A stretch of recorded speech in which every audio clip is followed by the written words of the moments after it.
Why are you afraid? Nigeria, why are you afraid? Why are you shouting? Yoruba nation, why are you shouting? Kí lẹ̀rù ń bà wá fún? A nílò ẹ̀rù mọ́. A nílò ẹ̀rù mọ́. Ẹ má gbàdúrà wípé kán sí bọ́dà. Ẹ má gbàdúrà wípé kí nǹkan wálẹ̀. Ẹ má gbà for now. Ẹ má gbà for now fún Nàìjíríà. Ẹ má gbàdúrà yẹn for now. Ẹ̀yin ò mọ̀ wípé tí wọ́n bá sí bọ́dà, tí gbogbo nǹkan bá wálẹ̀, Yorùbá nation máa jókòó ni. Yorùbá nation ó máa jókòó ni. Ohun tó ń ṣẹlẹ̀ lọ́wọ́lọ́wọ́ yìí, Ọlọ́run lò bàbá wa Bọ́lá Ahmed Tinubu, Ọlọ́run lò wọ́n láti fi ìṣẹ̀lẹ̀ yìí ká fi wọnú Yorùbá nation ni. Tọ́bí yẹ́ pé wọ́n ti sí bọ́dà, wọ́n ti sí gbogbo ọ̀nà sílẹ̀, àti jẹun ebi ò pa wá, kò sí nǹkan tá a fẹ́ wá nídìí Yorùbá nation. But for now, ibi tí nǹkan dé lọ́wọ́lọ́wọ́ báyìí, now, ó ti dé ojú ẹ̀. Ẹ wo àwòrán yìí, bàbá wa owó bàbá Dami, olóyè Sunday Igboho, mo fi yín represent gbogbo àwọn oníṣẹ̀ṣe. Mo fi yín represent wọn gẹ́gẹ́ bí wáyé ti mọ̀ yìí pé ìṣẹ̀ṣe ni yín. Mo wá lu àwòrán yín láti represent àwọn oníṣẹ̀ṣe. Mo lu àwòrán bàbá wa Akeugba Gold, mo fi wọ́n represent gbogbo àwọn mùsùlùmí pátápátá. Mo lu àwòrán wọn, gbogbo ẹ̀ ló mọ̀ ní mídíà pé bàbá wa mùsùlùmí òtítọ́ òdodo ni wọ́n. Àwòrán wọn ni mo lò fún gbogbo àwọn mùsùlùmí pátápátá. Bákan náà ni mo lu àwòrán bàbá wa Pastor Adébóyè, Daddy G.O. Adébóyè, mo lu àwòrán wọn fún gbogbo Kristẹni. Mo fi àwòrán wọn represent gbogbo Kristẹni. Mẹ́tẹ̀ẹ̀ta yìí, àwa mẹ́tẹ̀ẹ̀ta tí ọ̀rọ̀ kàn lélẹ́yìí, ẹ jẹ́ àfikún lukùn lọ́wọ́ tá a wà yìí. Prayer, ẹni tó bá lè gba àdúrà, ẹ jẹ́ ká máa gbà, kálukú kó pe Ọlọ́run rẹ̀. Ẹ má lè rò wípé bóyá ìṣẹ̀ṣe nìkan ló lè yanjú ọ̀rọ̀ yìí. Ẹ má lè rò wípé bóyá mùsùlùmí nìkan ló lè yanjú ọ̀rọ̀ yìí. Ẹ má jẹ́ ká rò wípé bóyá Kristẹni àwa nìkan la lè yanjú ọ̀rọ̀ yìí. Ṣùgbọ́n ẹ jẹ́ kí mẹ́tẹ̀ẹ̀ta jẹ́ fi àfikún lukùn, kí kálukú wa ká pe Ọlọ́run wa. Mi ò sọ̀rọ̀ ẹ̀sìn rárá, mi ò sọ̀rọ̀ ìjọ, mi ò sọ̀rọ̀ ìsìn tó ní kálukú sìn. Mò ń sọ̀rọ̀ nípa ìṣọ̀kan lọ́wọ́lọ́wọ́ tá a wà yìí. Ìṣọ̀kan wa kò sí nǹkan tá a lè fi ṣe. A lè fi wó igi gíga, a lè fi wó palẹ̀. Lọ́wọ́ tá a wà yìí, kò sáriwo ká máa dunnú ni. N tó ń ṣẹlẹ̀ lọ́wọ́ tí ń ṣẹlẹ̀ lọ́wọ́. Ẹ má ṣe sọ, ẹ má wà wá, ẹ má ṣe wàhálà wípé kó ń jẹ wálẹ̀, ẹ bá wa sí bọ́dà o, ẹ bá wa sí ẹ bá wa mú oúnjẹ wálẹ̀ o, ẹ bá wa mú nǹkan dẹ̀rọ̀ o. Ìyẹn gan ò pọ́n wa lé mọ́.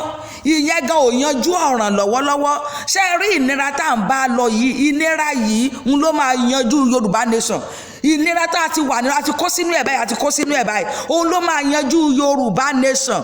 Ṣé Arẹwà nation ni àbí kí náà ń pè Biafra nation, Arẹwà nation, Yorùbá nation. I'm talking to Yorùbá nation. Mi ò sọ nípa àwọn nation tó kù, bọ́ mo sọ̀rọ̀ bá gbogbo àwọn ọmọ ilẹ̀ Yorùbá.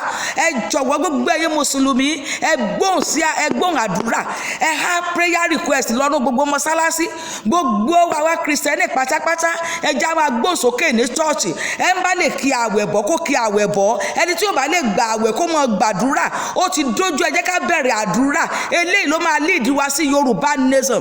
If not, Yorùbá nation sì máa jókòó ọdún 10, ọdún 15 la sì máa fẹnu pé Yorùbá nation. Tí ó bá rọ̀ wá lọ́rùn, tí gbogbo ẹ̀ bá sì dá, a máa Yorùbá nation á lọ lẹ̀. Tó bá yá tún lè rántí nígbà tí ara tù wá ni. Ṣùgbọ́n ìnira tó wà ńlẹ̀ yìí, ìnira yìí gangan la máa bá dé Yorùbá nation. Ó ló máa gbé wa débẹ̀. Ìjà òmìnira ò rọrùn o. Àwa là ń béèrè fún òmìnira ilẹ̀ Yorùbá. Mo fẹ́ kẹ́ ẹ mọ̀ pé ìjà òmìnira kò fi ìgbà kankan rọrùn. Bí ọmọ bá kọ́ṣẹ́ lọ́wọ́ ọ̀gá ẹ̀, àkókò tí ó bá kúrò lọ́dọ̀ ọ̀gá ẹ̀, dandan ni kí wọ́n jà, dandan ni kí wọ́n gbúnra wọn, dandan ni kí ìfisùn ó wáyé, nítorí pé àkókò òmìnira rẹ̀ ó ti súnmọ́ tòsí. Òmìnira kómìnira kò rọrùn o. Ká mọ̀ wá sọ pé odidi land, odidi ilẹ̀ Yorùbá. Òmìnira ò rọrùn. Ìgbà tí àwọn bàbá wa, àwọn bàbá Awólọ́wọ̀, nígbà tí wọ́n fẹ́ gba òmìnira kúrò lọ́wọ́ àwọn òyìnbó, tí wọ́n fẹ́ gba independence, só rọrùn ni. àwa ò sí ń bẹ̀ ṣùgbọ́n bọ́mọ ò bá ìtàn yóò bá àrọ́bá. A ò gbọ́ a ò dẹ̀ kà wípé pẹ̀lú ìrọ̀rùn ni wọ́n fi gbà á. So Yorùbá náà fẹ́ pé Yorùbá ilẹ̀ mẹ́tẹ̀ẹ̀ta fẹ́ lọ lọ́tọ̀ọ̀tọ̀. So dandan náà ni kò nira, dandan ni kò nira. Ẹ má bú ààrẹ mọ́, ẹ fi ààrẹ sílẹ̀. Ọlọ́run tì wọ́n, ó lò wọ́n ní ká lè dá dúró.